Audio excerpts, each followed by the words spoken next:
Hello students, our today's topic is capacitance of an isolated spherical conductor. आज हम capacitance calculate करने वाले हैं किसी आइसोलेटेड स्फेरिकल कंडक्टर की। वो स्फेरिकल कंडक्टर सॉलिड भी हो सकता है, होलो भी हो सकता है। तो our today's topic is just to calculate the capacitance of an isolated spherical conductor. Capacitance of an isolated spherical conductor. Okay students, first of all we have to consider a spherical body, conductor you can say. It may be hollow, it may be solid. So let's consider this is a solid sphere. Let us consider it is a solid sphere with center O. Let its radius is R. Now if we give it a charge, the charge will reside on the surface of the sphere. Charge की property है, अगर किसी भी conductor को देते हैं उसके outer body पे रिसाइड हो जाता है, और कैपेसिटेंस भी यही है। इस स्फीयर की सेंटर को O माना। कैपेसिटेंस का मतलब क्या है? It is the capacity of a conductor to store charge. Capacitance is the capacity of a conductor to store charge. Let हम इस स्फीयर को Q चार्ज दे रहे हैं।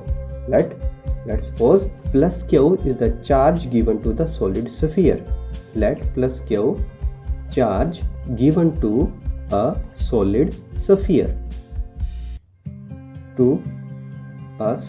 Sphere of radius R। Okay students, now अब हमारे पास charge है। हमें पता है कि जो कैपेसिटेंस है उसका फॉर्मूला है C is equal to Q by V। So we have to calculate the potential. तो सबसे पहले हमें क्या करना होगा? इस स्फीयर की पोटेंशियल को कैलकुलेट करना होगा। और चार्ज हमें पता है कि आउटसाइड पर है, तो पोटेंशियल चाहे आउटसाइड निकालें चाहे स्फीयर के अंदर निकालें, वो एक कांस्टेंट वैल्यू रखता है। कैसे? हमने इसे पहले कैलकुलेट कर लिया है। हमें पता है जो पोटेंशियल है जो सरफेस पे होगी या स्फीयर के अंदर होगी वो सेम होगी। कैसे? As we know E is equal to dV upon dr, but for conductor electric field inside conductor is 0। तो let's suppose E is equal to 0, therefore dV upon dr is equal to 0, और you can say dV equal to 0। If dV equal to 0 then V should be constant. V is equal constant.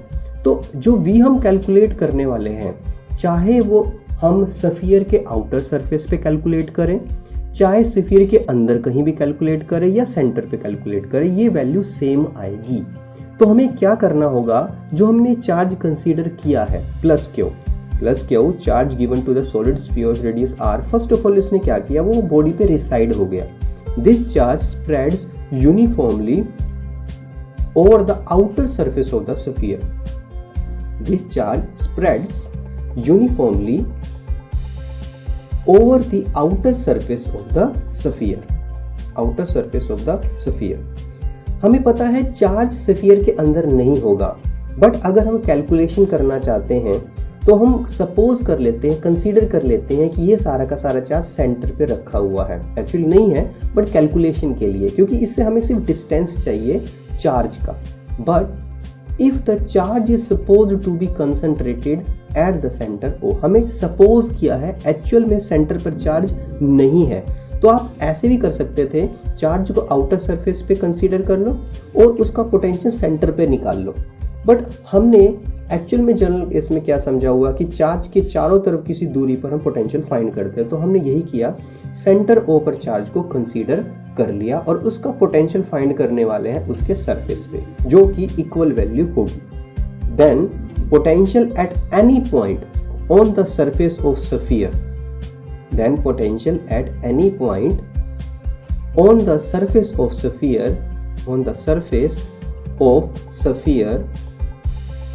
is simple formula. As we know, V is equal 1 upon 4 pi epsilon naught Q by R।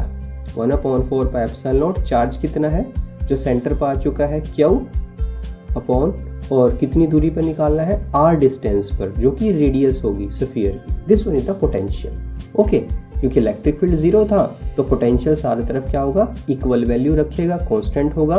तो हम जो calculate कर रहे हैं outer surface पे वही sphere के अंदर और सेंटर पर भी होगा, हर जगह पोटेंशियल सेम होगा। तो इसी से हम उसकी कैपेसिटी कैलकुलेट कर सकते हैं, कैपेसिटेंस कैलकुलेट कर सकते हैं। बट C इज इक्वल, हमने कैपेसिटेंस का फॉर्मूला पढ़ा है Q by V, Q by V, Q is the given charge, V is the potential, Q by V, V की वैल्यू क्या कैलकुलेट की है हमें, 1/4 pi epsilon naught Q by R।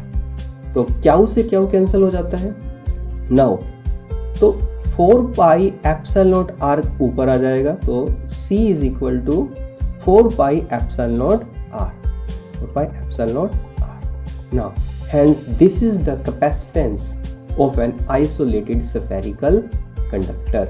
C is equal 4 pi epsilon naught R. This is the final result. This is the capacitance or capacity of an isolated spherical conductor बोल सकते हो, spherical conductor या spherical hollow shell भी बोल सकते हो। ये conductor होना चाहिए spherical shape का। Hence R जो होगा हम कैलकुलेट करेंगे मीटर के अंदर, और जो कैपेसिटेंस हमारे पास आएगी ऐसा सिस्टम के अकॉर्डिंग आएगी फैरेड के अंदर। Okay student, this is the capacitance of an isolated spherical conductor. Now some SK points, हम कुछ सुपर्ब की पॉइंट की बात कर लेते हैं, हमें बोर्ड कंसेप्ट मिलेगा। क्योंकि आप फॉर्मूला से देख रहे हो जो कैपेसिटेंस है वो डायरेक्टली प्रोपोर्शनल टू R है, बाकी सारी वैल्यू कांस्टेंट है, 4 पाई एप्सिलॉन नॉट की वैल्यू कांस्टेंट है, तो ये डायरेक्टली प्रोपोर्शनल R है। इसका क्या मतलब है, C is directly proportional R, that is larger the radius of the sphere greater is it's capacitance. Larger the radius, जितना बड़ा स्फीयर होगा उतनी ज़्यादा उसकी कैपेसिटी होगी चार्ज को स्टोर करने की। Larger the radius of the sphere greater is it's capacitance. ये हमने पढ़ा भी है, capacitance depends upon the size and shape. ये साइज पे डिपेंड करता है, शेप पे डिपेंड करता है। सेकंड, अगर मैं एक सिंगल कंडक्टर की बात करूं, क्योंकि आपने एक आइसोलेटेड स्फीयर बोला और कैपेसिटर में होते हैं 2 कंडक्टर या 2 प्लेट्स बोल सकते हो, तो इन calculating capacitance of a single spherical conductor आप दूसरे कंडक्टर को इनफाइनाइट पे कंसीडर कर सकते हो। इन calculating capacitance of a single spherical conductor assume the outer conductor at infinity.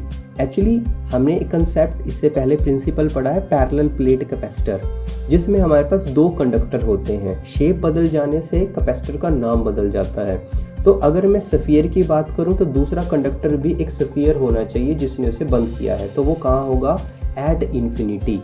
तो आप दूसरे कंडक्टर को इन्फिनिटी कंसीडर कर सकते हो। This is the topic capacitance of an isolated spherical conductor. Okay students, now अब बात करते हैं अर्थ की। अर्थ भी एक स्फेरिकल कंडक्टर है, तो क्या अर्थ भी चार्ज को स्टोर कर सकती है? यस। तो उसकी कैपेसिटी कितनी है? Now what is the capacitance और कैपेसिटी ऑफ अर्थ? वैसे तो आप कह सकते हो अर्थ की कैपेसिटी इनफाइनाइट है, बट हम इसकी कैलकुलेशन भी करते हैं। इनफाइनाइट का यहाँ मतलब है वेरी वेरी लार्ज। तो कितनी है अर्थ की कैपेसिटी, कैसे कैलकुलेट करें? तो फॉर अर्थ की रेडियस हमें पता है। फॉर अर्थ स्मॉल r को हम कैपिटल R लिख सकते हैं, which is 6400 kilometre. 6400 kilometre metre में कन्वर्ट करें तो हम लिख सकते हैं 64 into 10⁵ metre. Okay students, now हमने पढ़ा है 1/4 पाई एप्सिलॉन नॉट की वैल्यू होती है 9 इंटू 10⁹ न्यूटन मीटर स्क्वायर पर कूलम स्क्वायर।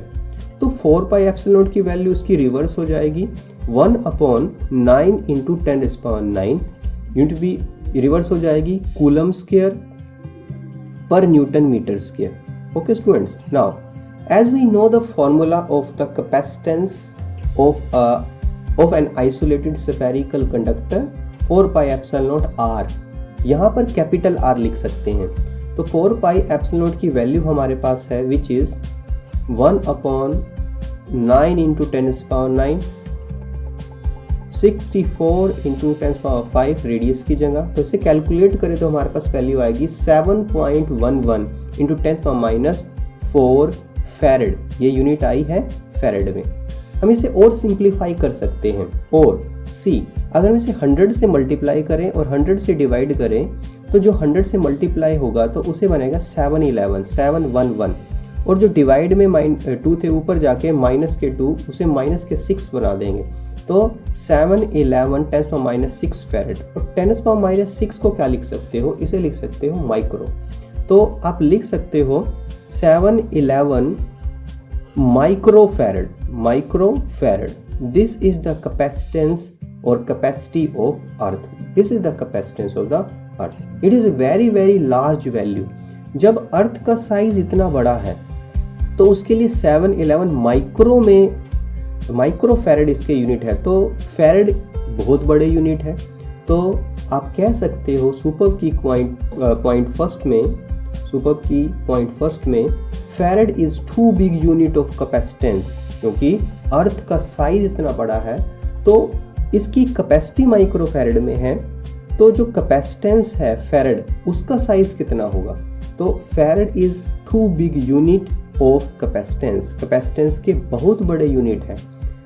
हम रूटीन में जो भी कैपेसिटर्स कंडेंसर्स यूज़ करेंगे अपने घर के लिए यूज़ करेंगे, जस्ट लाइक हम फैंस में कैपेसिटर्स कंडेंसर यूज़ करते हैं, इलेक्ट्रिकल डिवाइसेस में उनकी जो कैपेसिटेंस होगी वो बहुत कम होगी, वो माइक्रो में नहीं होगी, इससे भी कम होगी। In routine capacitance will be in nanofarad, वो नैनोफैरड में होगी, 10⁻⁹ फैरड की फॉर्म में होगी, विल बी इन नैनोफैरड और पिकोफैरड, वो नैनोफैरड में होगी और पिकोफैरड में होगी and पिकोफैरड।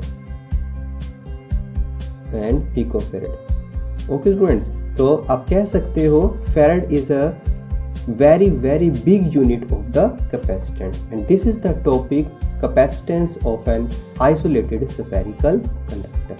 Thank you very much.